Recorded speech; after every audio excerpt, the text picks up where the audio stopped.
नमस्कार दोस्तों, स्वागत है आप सभी लोगों का हमारे चैनल ट्रेडिंग विद अतुल में। आज हम बात करने वाले हैं जीटीएल इंफ्रा लिमिटेड के बारे में। जैसे गाइस, जब से इसकी अर्निंग आई है, अर्निंग के बाद से लगातार इसमें शेयर पहले जैसे रिएक्शन दिखा रहा, कोई खास बदलाव देखने को नहीं मिला है। क्योंकि अभी तक सारे लोग यही इंतजार कर रहे थे कि इस बार जो अर्निंग आएगी और उसके बाद यहाँ पे काफ़ी अच्छा रिएक्शन मिलेगा। अर्निंग तो अच्छी रही है, इसके अलावा और भी टॉप मैनेजमेंट की तरफ से गुड न्यूज निकल के आई थी कि उनके पास इतना लोन धीरे धीरे करके कंप्लीट कर दिया जाएगा, बट शेयर में मोमेंटम नहीं बन रहा। तो क्या यहाँ से तेजी बनेगी या फिर आएगी डाउन साइड?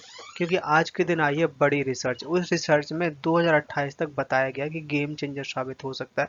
तो चलिए गाइस, शुरू करते हैं हम अपना वीडियो। साथ ही आप लोगों से एक रिक्वेस्ट है कि अगर आप लोगों के हमारे वीडियो के माध्यम से थोड़ी सी भी हेल्प हो रही तो हमारे चैनल को सब्सक्राइब जरूर करें।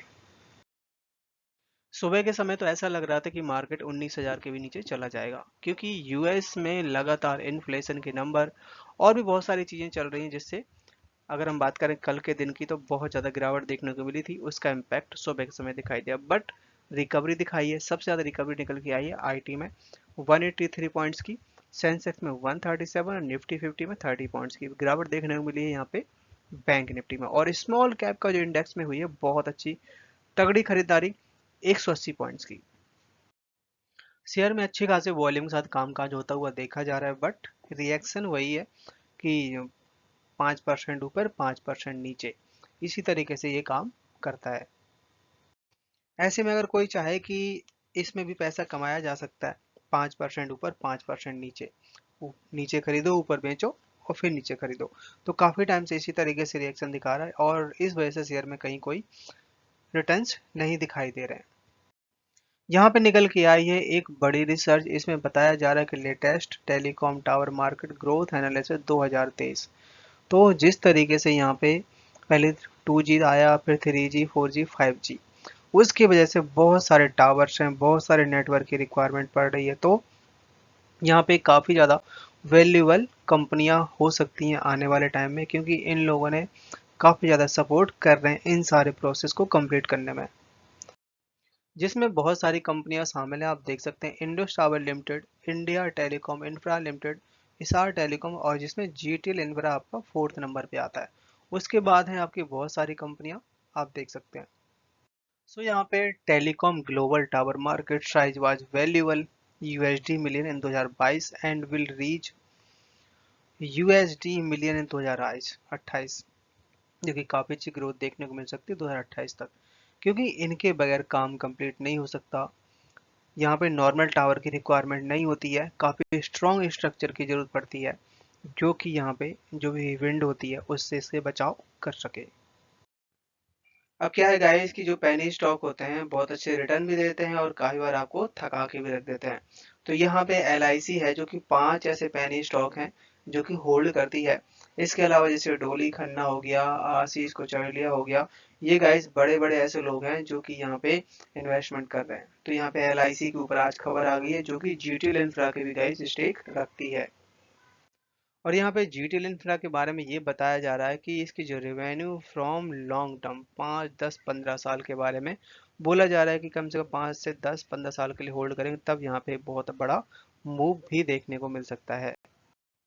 अगर एक बात हम सोचें कि ये एक छोटा सा कंपनी है, जीटीएल इंफ्रा बहुत छोटी सी कंपनी है, बट यहाँ पे अगर इन्वेस्टमेंट देखी जाए तो यहाँ पे देखिए union bank, central bank, bank of Baroda और आईसीआईसीआई बैंक, यहाँ पे कैनरा बैंक जैसे बैंक हैं।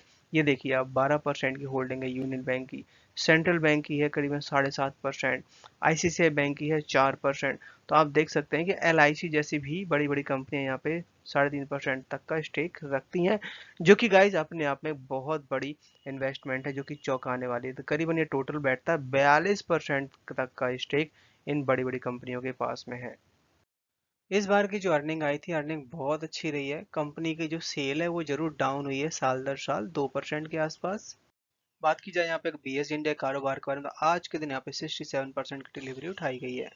आज के दिन शेयर ने हाई बनाया 0.8 का, लो बनाया 0.7 का, क्लोजिंग दी है 0.75 पे, 6% तक की डाउन साइड दिखाई दी है। चार्ट में नजर डाला जाए तो यहाँ पे आप देख सकते हैं 0.8 से 0.75 के बीच में ही काम करता हुआ देखा जा रहा है। करीबन 2 महीने हो गए और इसी रेंज में शेयर काम कर रहा है। Q1 के अर्निंग के बाद इसकी टॉप मैनेजमेंट ने लोन के बारे में सारा खुलासा कर दिया है कि कंपनी के पास कितना लोन है और कब इसको चुका दिया जाएगा। सो यहाँ पे कंपनी ने सारा ब्यौरा दिया, आप देख सकते हैं। लोन और resolution faculty like cash credit from bank.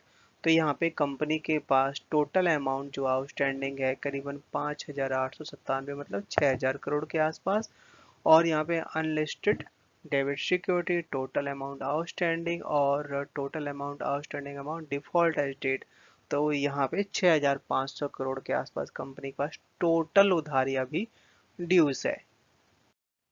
Try ने सरकार से की है बड़ी रिकमेंडेशन कि यहाँ पे जितनी भी कंपनियां हैं उन पे लाइसेंस फी ना लगाया जाए। ट्राई ने क्या बोला हुआ है गवर्नमेंट से कि अब जो भी नई कंपनी होंगी, जो भी न्यू परमिट्स बनेंगे इंफ्रास्ट्रक्चर, डिजिटल इंफ्रास्ट्रक्चर के ऊपर, उन पे लाइसेंस फी ना लगाई जाए। क्योंकि गाइस उससे क्या होता है, कंपनी में जो ग्रोथ है वो उतनी नहीं देखने को मिलती है।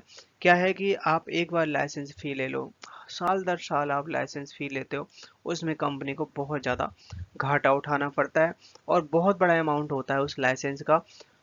एक या दो बार आप ले सकते हो, एक या टाइम पीरियड भी बना सकते हैं कि हम 5 से 10 साल के बीच में लाइसेंस फी देनी है, बट हर साल ले जाए जिससे कंपनी को बहुत ज़्यादा दिक्कत हो रही है। तो यहाँ पे ट्राई ने दे दी है बड़ी खुशखबरी, खासकर सारे सारे टेलीकॉम सेक्टर्स के लिए। साथ ही यहाँ पे गवर्नमेंट की तरफ से आ गई है एक रिसेंटली बहुत बड़ा अपडेट, जो कि इन्होंने इंफ्रास्ट्रक्चर का जो आउटपुट एक्सपेंड है उस पे किया है बड़ा खुलासा, जो कि निकल गया है 8.2%। सो ये जो नंबर डिक्लेयर किए गए हैं, मंडे के दिन नंबर आए थे, और ये आप देख सकते हैं कि ईयर ऑफ ईयर 8.2% की ग्रोथ देखने को मिल रही है, और जो कि यहाँ पे काफ़ी अच्छे नंबर माने जा रहे हैं। बट इनका कहना ये है कि जो ऑयल सेक्टर है जिसमें 0.6% तक की डाउन साइड दिखाई दी है जून के मंथ में, और जिस तरीके से ग्रोथ देखने को मिल रही है इस बिहाफ पे गाइस, जितने भी इंफ्रास्ट्रक्चर से रिलेटेड कंपनियां हैं उनका बहुत ज़्यादा ग्रोथ देखने को मिल सकती है आने वाले टाइम में। सो गाइज क्या है कि यहाँ पे टेलीकॉम बिल के ऊपर एक कुछ समय पहले हमने आपको अपडेट दिया था कि मानसून सेशन इस बार स्टार्ट हो रहा है और पीएलआई स्कीम के ऊपर कुछ निकल के आएगा, जो कि 18 अगस्त तक। सो इसके अलावा यहाँ पे ये सेशन तो स्टार्ट हो गया, इसी सेशन में गवर्नमेंट की तरफ से एक बड़ा अपडेट आया है कि अभी तक कंपनियां किस तरीके से यहाँ पे बेनिफिट उठाती हुई देखी जा रही हैं।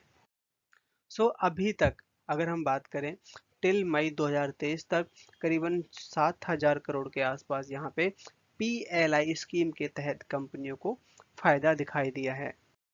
यहाँ पे पार्लियामेंट में ये इन्फॉर्मेशन दी गई है गवर्नमेंट की तरफ से, करीबन 6,911 करोड़ के यहाँ पे अगर हम बात करें मैन्युफैक्चरिंग जो कंपोनेंट्स हैं उनको एक्सपोर्ट किया गया है। और ये यहाँ पे प्रोडक्शन लिंक जो इंसेंटिव स्कीम है जो कि 24 फरवरी 2021 को लॉन्च हुई थी, जिससे यहाँ पे 4G और 5G के प्रोडक्ट और साथ ही इसमें मैन्युफैक्चरिंग को तेजी से बढ़ावा दिया जा सके। अभी यहाँ पे जो कंपनी की अर्निंग आई हुई थी इसमें कंपनी को करीबन 377 करोड़ की यहाँ पे नेट सेल हुई है। ईयर ऑफ ईयर देखें तो 4% तक का उछाल देखने को मिला है, बट यहाँ पे इसके लॉसेस ज़्यादा बढ़ गए हैं क्योंकि कंपनी को कुछ एक्स्ट्रा पेमेंट करनी पड़ गई जिससे लॉस बहुत बढ़ा है। यहाँ पे 100% बाइंग की रिकमेंडेशन आ रही है, 0% सेल की है और 0% होल्ड की है।